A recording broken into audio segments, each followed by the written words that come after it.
Good morning সবাইকে। অনেকদিন হয়ে গেল কোনো ভিডিও আপলোড করা হয়নি। আর এটা হচ্ছে আমার একটু কাজের চাপ ছিল, তাই অনেকদিন ধরে কোনো ভিডিও আর কাজ করা যায়নি, এডিট করতে পারিনি। তাই আমার বারাণসী ট্রিপের লাস্ট এপিসোডটা আপলোড করতে পারিনি। আজকে চেষ্টা করছি আপলোড করতে।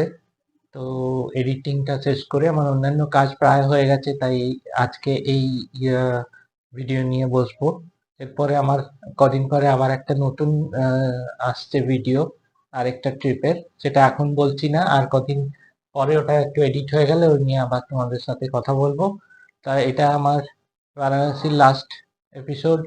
এরপরে যেটা আছে একটা ইয়ে হয়েছিল, কিন্তু সেটাতে জানি না কেন ক্যামেরার কোনো অসুবিধার জন্য রেকর্ড করতে পারিনি। ক্যামেরার অ্যাঙ্গেলটা গড়বড় হয়ে গেছিল, নতুন নতুন রেকর্ডিং করছি তো, তাই ওটা হয়ে ওঠেনি। তা তোমরা দেখতে থাকো এটা। আরেকটা কথা বলতে ভুলে গেছি, যেটা হচ্ছে যে এই ভিডিওতে বেশ কয়েক জায়গায় আমার অডিও রেকর্ডিংটা হয়নি। কোনো কারণে হয়তো কিছু সেটিং ভুলভাল হয়ে গিয়েছিল, যার কারণে ভিডিওতে অডিও আসেনি। তো সেই সব জায়গাগুলোতে আমি চেষ্টা করব ভয়েস ওভার দিতে যতটা পারি। আর যদি ব্ল্যাঙ্ক থেকে যায় তাহলে তোমরা সবাই একটু এক্সকিউজ করে দিও, ঠিক আছে? Thank you. গুড মর্নিং সবাইকে।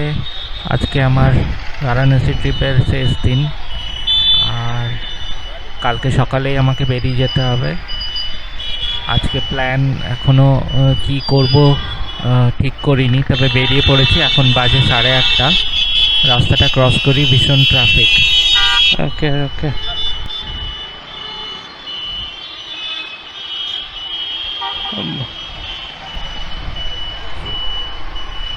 সবচেয়ে আগে যে কাজটা করতে হবে সেটা হচ্ছে যে গাড়িতে তেল ফেলতে হবে। তারপরে আগের কথা চিন্তা করছি কোথায় যাব না যাব। বন্ধুর বাড়িতে যাওয়ার আছে, সেখান থেকে এসে বলেছে আমাকে কাছে পিঠে যেসব ঘাট আছে এগুলো একটু ঘুরিয়ে দেখিয়ে দেবে। তো আগে চলো তেলের জন্য।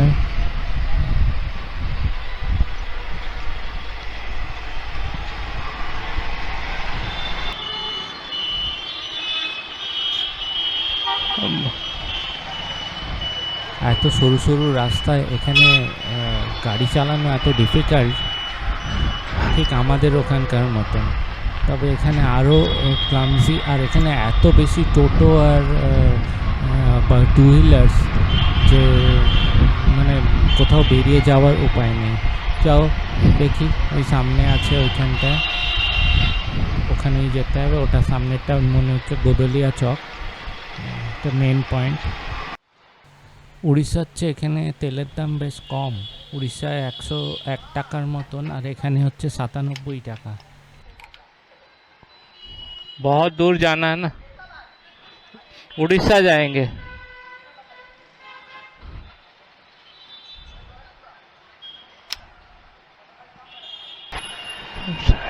$76 हो गया चुका है।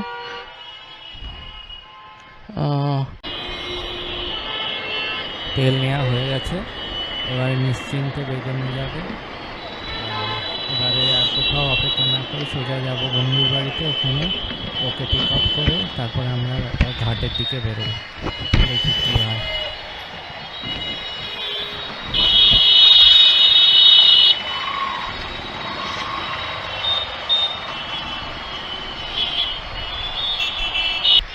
এবার আর কোথাও দাঁড়ানোর দরকার নেই, সোজা বন্ধুর ওখানে গিয়ে সামনে ওই মোড় থেকে লেফট টার্ন নিতে হবে। আমি রাস্তাগুলোর নাম ঠিক জানি না, তো যাই হোক চলো দেখা যাক। শুধু গুগল ম্যাপ লাগিয়ে নিয়েছি,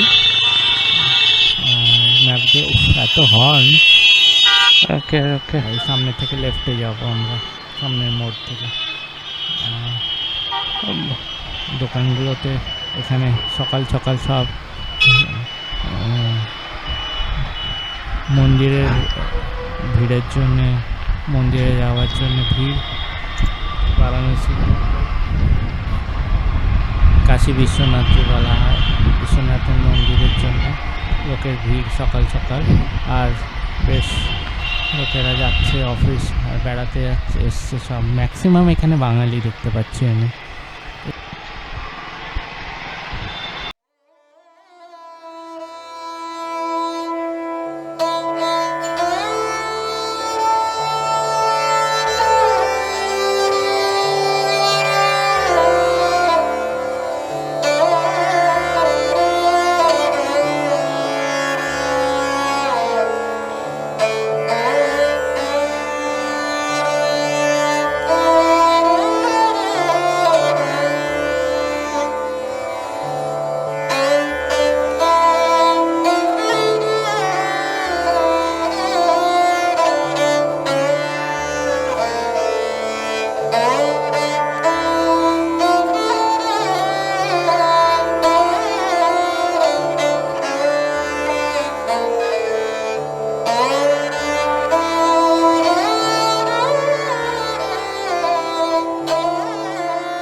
এখানে এই ঘাটের মনোরম দৃশ্যগুলো কোনো ব্যাখ্যাই প্রয়োজন নেই, শুধু তোমরা এনজয় করতে থাকো। ওই পাশে হচ্ছে মণিকর্ণিকা ঘাট, আর আমি এখন দাঁড়িয়ে আছি দশাশ্বমেধ ঘাট। এই দুটো ঘাটই এখানে সবচেয়ে পপুলার। মণিকর্ণিকা ঘাটেতে তুমি দেখতে পাবে ওখানে যাদের মহাপ্রয়াণ হচ্ছে, যাদের চিতা ওখানে জ্বালানো হয়, যারা ওখানে মানে বারাণসীতে মারা যায় তাদের চিতা ওখানে জ্বলে। এখানে নাকি যাদের চিতা জ্বালানো হয় তারা নাকি স্বর্গপ্রাপ্তি হয় বলে এরকম কিছু বলে।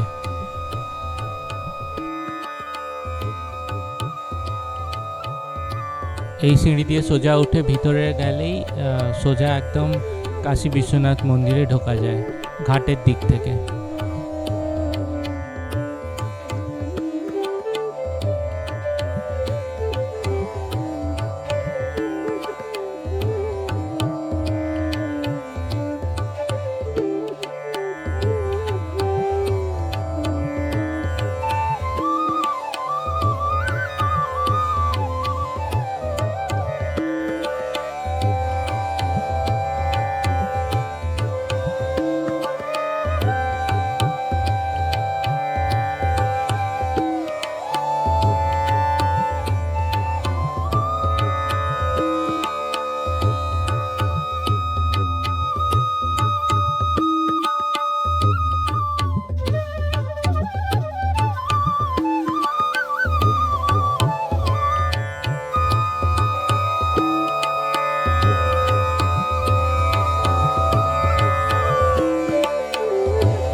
আমরা এখন দশাশ্বমেধ ঘাটে অপেক্ষা করছি, সন্ধে প্রায় হতে চললো। দেখো কত লোক অপেক্ষা করছে। এখানেই সন্ধ্যারতি হয়, গঙ্গারতি যেটা বলা হয় সেটা এখানে হয়। চলো আমরা এটা দেখি আজকে, এবং এই অভিজ্ঞতাটা সবার হয় না, খুব ভাগ্যে থাকলে হয়। এত ভিড় এখানে আগের থেকে না পৌঁছালে জায়গা পাওয়া যায় না।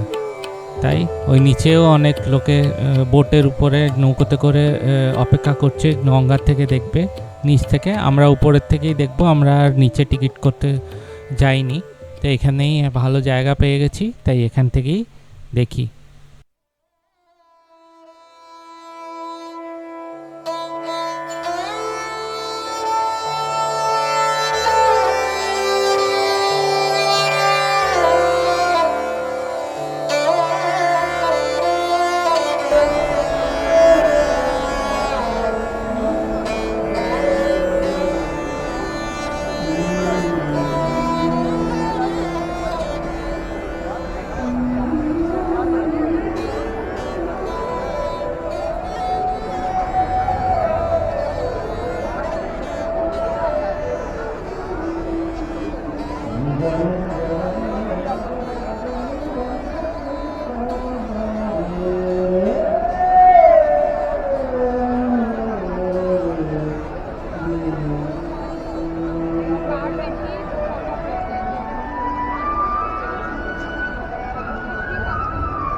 हेलो, कुमारी और पास जहाँ भी है वो जज पुलिस के पास आए। पास और राधा की संख्या मेरे पास ही है। कुमारी पास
সত্যি খুব সুন্দর অভিজ্ঞতা ছিল, বলে ব্যাখ্যা করা সম্ভব নয়। তবে যাই হোক, আর ওখানে রেকর্ডিং করতে করতে ব্যাটারি শেষ হয়ে যায়, তাই আর এন্ড করা যায়নি। তাই আমি ওখান থেকে ফিরে আসলাম। এবারে রাত্রি হয়ে গেছে, রুমে এসে ওখান থেকে বেরিয়েছি। একটু রাত্রে এই রাস্তা থেকে একটু মানে হেঁটে চলে নেব, কালকে সকালেই তো বেরিয়ে পড়তে হবে। আর রাত্রে ডিনারটাও নিয়ে যাব এখান থেকে, তাই আর কি বেরোলাম একটু হাঁটি আর দেখে নিই কেমন বাজার কি। ঘোরা তো হয়নি বিশেষ, তাই চলো দেখো।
ये कौन सी चौक है? ठीक है, साजद चौराहा।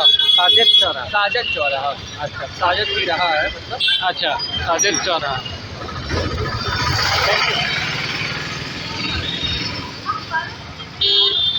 আজকে এই পর্যন্তই, আর বিশেষ কিছু দেখার মতন নেই, তাই আজকে গিয়ে বাড়ি ফিরে তাড়াতাড়ি খেয়ে নিয়ে শুয়ে পড়তে হবে। কালকে সকাল সকাল বেরোতে হবে, ফেরার পালা। আর সব কিছু অনেক কিছু গোছগাছ করারও আছে, তাই এখানেই শেষ করলাম। কালকের জন্য আবার দেখা হচ্ছে, চলো।